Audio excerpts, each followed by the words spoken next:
ክቡር ጠቅላይ ሚኒስትር፣ ክቡራትና ክቡራን፣ ከ7 ዓመት በፊት ኢኮኖሚን የገጠሙት ዋና የማክሮ ፊስካል ተግዳሮቶች የነበሩት አንደኛ ከፍተኛ የዋጋ ንረት፣ የማክሮ ኢኮኖሚ መዛባት፣ ዘላቂና አስተማማኝ የፊስካል ቁመና አለመኖር፣ ከፍተኛ የዕዳ ጫና፣ የውጭ ምንዛሪ እጥረትና ገበያው አለመረጋጋት ነበር። ይሄንን የማክሮ ኢኮኖሚ ስብራቶች ለመጠገን ላለፉት 7 ዓመታት መንግስት በመጀመሪያው የሀገር በቀል ኢኮኖሚ ሪፎርም እንዲሁም በሁለተኛው ሀገር በቀል ኢኮኖሚ ሪፎርም ሊከሰት የነበረውን የማክሮ ፋይናንሻል ክራይሲስ አስቀርቶ ጠንካራ እድገትን አስመዝግቦ በሁሉም የማክሮ ኢኮኖሚክ ኢንዲኬተሮች ወደ ተሻለ ቁመና ለመሻገር የቻልንበትና ይህንን ደግሞ በተሟላ ማክሮ ኢኮኖሚ ማሻሻያ ሪፎርም አሁን በዘላቂነት ለመፍታት እጅግ በጣም ስኬታማ ጉዞ ላይ ነው የምንገኘው። በዚህም ምክንያት ኢትዮጵያ ከአፍሪካ ፈጣን እድገት ያስመዘገቡ ካሉ ሀገራት አንዷ ልትሆን ትችላለች ማለት ነው። ኢኮኖሚ ሪፎርሙ ጠንካራ ተቋማትም የተፈጠሩበት ኢኮኖሚ ሪፎርም ነው። ስለዚህ በኢንስቲትዩሽን ግንባታ በኢኮኖሚ ረገድ ቁልፍ ሚና ያላቸው ተቋማችንም የወለደ ኢኮኖሚ ሪፎርም ነው። ኢኮኖሚ እድገቱ ያቃና ኢኮኖሚ ሪፎርም ነው። በዚህም ብዙ ውጤት ነው የመጣው።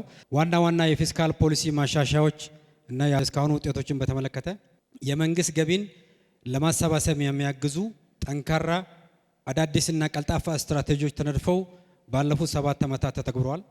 ሰፋፊ የታክስ ፖሊሲ እርምጃዎች ተወስደዋል። እንዲሁም የውጭ ሀብት የማሰባሰብ ስራ በከፍተኛ ውጤታማነት ዲፕሎማሲያችንንም ባጠናከረ መልኩ የሀገሪቷን ኢኮኖሚ ተጠቃሚነት ባጠናከረ መልኩ ሰፋፊ ስራዎች የተሰሩበት ነው። ይሄም በረጅም ጊዜ የመካከለኛ ዘመን የገቢ ስትራቴጂና በአጠቃላይ ደግሞ የብድር ፖሊሲ እና የኤክስተርናል ሪሶርስ ሞቢላይዜሽን ስትራቴጂን ተከትለን የሰራ ነው። ስለዚህ የዛሬ 7 ዓመት ደሞዝ ጭምር መክፈል ያቃተው ፊስካል ፖዚሽን በአሁኑ ጊዜ እድገትን በከፍተኛ ደረጃ የሚያነቃቃ ኢንጂን ሆኖ እየተካሄደ ይገኛል ማለት ነው።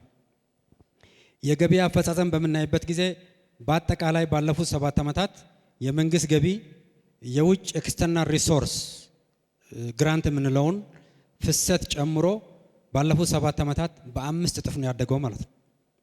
በከፍተኛ ደረጃ ምርታ የመጣበት ነው። በታክስ ብቻ ይወሰድ እንደሆነ 400% አድገዋል። የታክስ ያልሆኑ ገቢዎች 524% አድገዋል። የውጭ ኤክስተርናል ሪሶርስ ግራንት የምንለው ኮምፖነንት ከ900% በላይ ነው ያደገው ማለት ነው።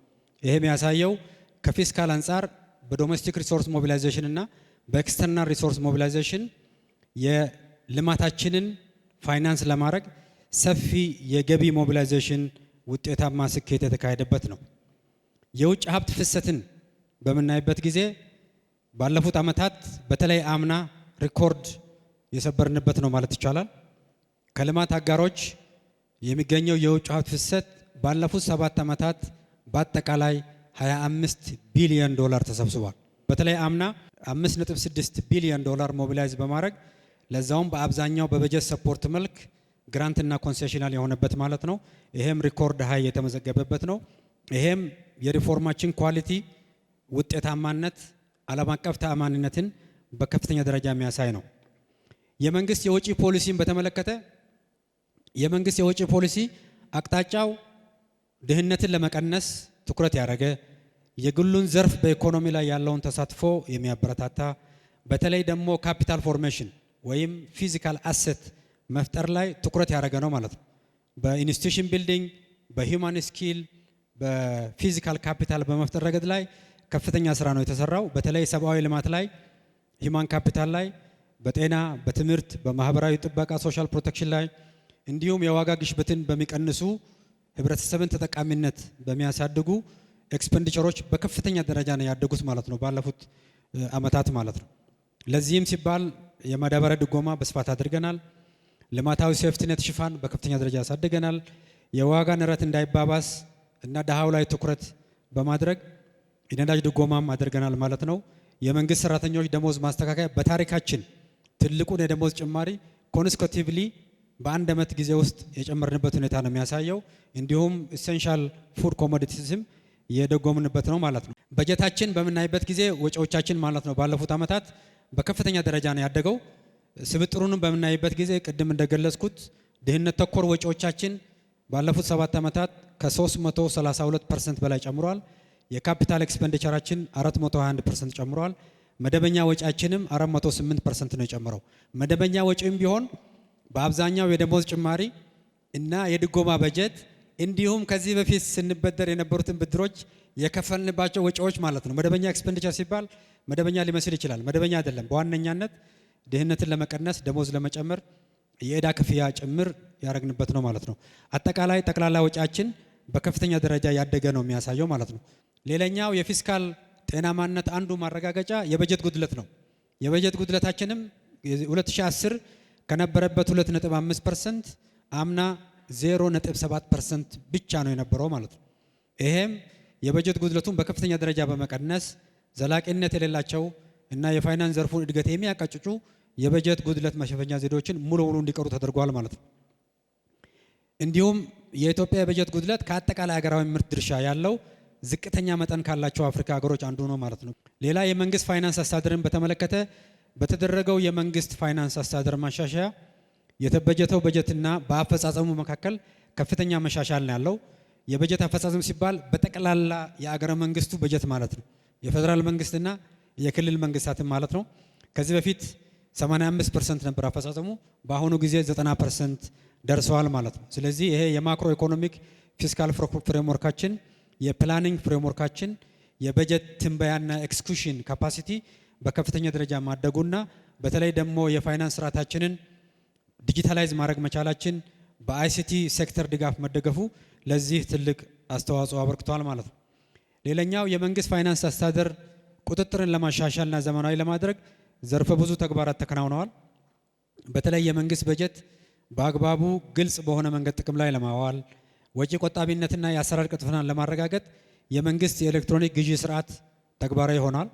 የኤሌክትሮኒክስ የክፍያ ስርዓት ተዘርግቷል። የኢፍሚስ ስርዓት ተግባራዊ ተደርገዋል ማለት ነው። በተለይ የዲጂታላይዜሽን በመንግስታችን ከፍተኛ ትኩረት ከተሰጣቸው ስራዎች ነው። በፐብሊክ ፋይናንስ ዘርፉም ይሄን ተግባራዊ በማድረግ የመንግስት ፋይናንስ አስተዳደርን ለማዘመን ስራ ተሰርቷል ማለት ነው። ሌላ የተረጋገጠላቸው የሂሳብ ሙያተኞች ከዚህ በፊት ስልጠና በውጭ ሀገር ነው፣ አክሬዲቴሽን በውጭ ሀገር ነው። በአሁኑ ጊዜ ይህንን በአገር ውስጥ የሚሰራ የኢትዮጵያ የተመሰከረላቸው የሂሳብ ባለሙያዎች ኢንስቲትዩት ለመጀመሪያ ጊዜ በታሪካችን ማቋቋም ችለናል ማለት ነው። በሂሳብ አያያዝ ረገድ ትራንስፓረንሲ፣ በኦዲት ሽፋን ረገድም ከፍተኛ ደረጃ እድገት ያለው መሆኑ ያሳያል። የብድር ሁኔታችን ባለፉት 7 ዓመታት በተደረጉ ጥረቶች ኢትዮጵያ ያላት የብድር ፕሮፋይል እና ሪስክ ደረጃ በከፍተኛ ደረጃ እየቀነሰ መሆኑ ነው የሚያሳየው። ለምሳሌ የመንግስት ብድር በ2010 ከአጠቃላይ ጂዲፒያችን በሚታይበት ጊዜ 58% ነው የነበረው። ከሰሃራ በታችም ዝቅተኛ መካከለኛ ገቢ ካላቸው ሀገሮች አንጻር ሲታይ ከፍተኛ ነው የነበረው። ከ7 ዓመት በኋላ ኮምፕሊትሊ ሪቨርስ ማድረግ ተችሏል ማለት ነው። አሁን የኛ ዝቅተኛ ነው፣ ከሌሎች አገሮች ከኛ በጣም ከፍ ያሉበት ሁኔታ ነው የሚያሳየው። እንዲሁም ከውጭ ሀገር ብድር ጋር በተገናኘም እንደዚሁ ተመሳሳይ ነው። 2010 ዓ.ም ኢትዮጵያ ከሰሃራ በታች ካሉ ሀገሮች ከፍተኛ ነው የነበረችው። አሁን ከሰሃራ በታችም ዝቅተኛ የሆነበት ሁኔታ ነው ያለው። የኤክስተርናል ዴት ቱ ጂዲፒ ሬሾ በከፍተኛ ደረጃ እየቀነሰ ነው የሚያሳየው።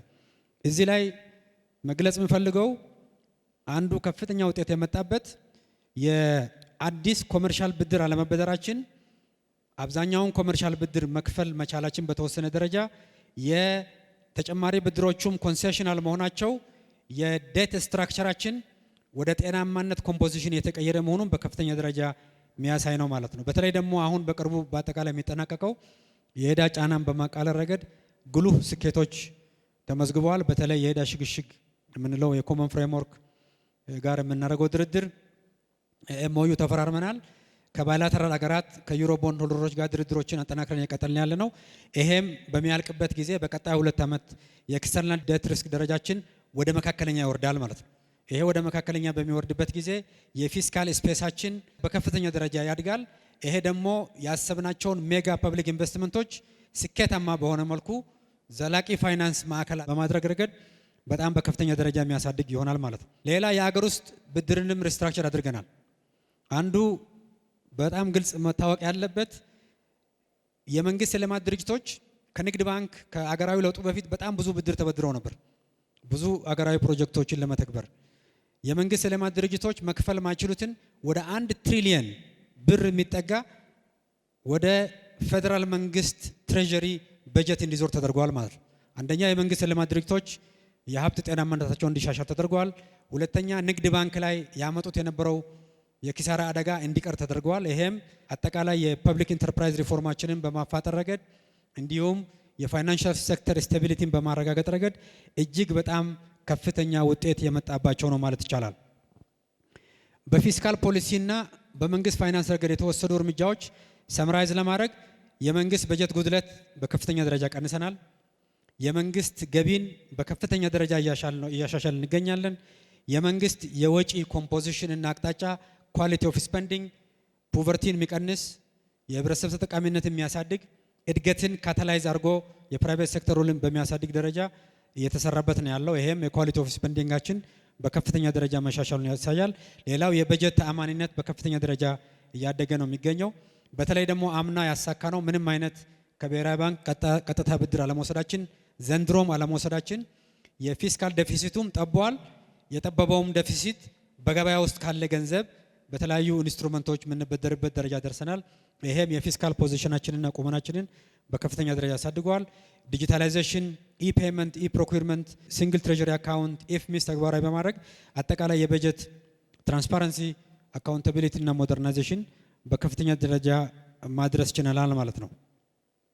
የወደፊት የትኩረት አቅጣጫዎችን በተመለከተ የፊስካል ፖሊሲ ከሌሎች ፖሊሲዎች ጋር አንድ ላይ በመሆን ፈጣን እድገትን በዘላቂነት ማረጋገጥ እንዲሁም የበጀት ኤክስፔንዲቸራችን ፕሮ ዴቨሎፕመንት እንዲሆን የማድረጉን ጉዳይ አጠናክረን የምንቀጥል ነው የሚሆነው። የዶሜስቲክ ሬቨኒው ሞቢላይዜሽን፣ ኤክስተርናል ሬቨኒው ሞቢላይዜሽንን በከፍተኛ ደረጃ የማሳደጉን ስራ እንሰራበታለን።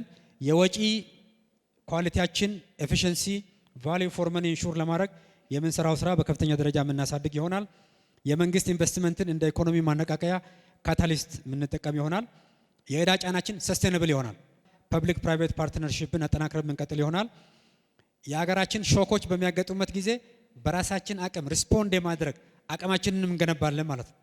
የተለያዩ ፈንዶችን በማቋቋም በፈራችንን በማስፋት ገቢዎቻችንን በማሳደግ ምንም አይነት ዶሜስቲክ ኦር ኢንተርናሽናል ጫና በሚመጣበት ጊዜ ያንን ሪስክ ሊቋቋም የሚችል ፊስካል ፖዚሽን እና ቁመናችን በከፍተኛ ደረጃ ይጠናከራል።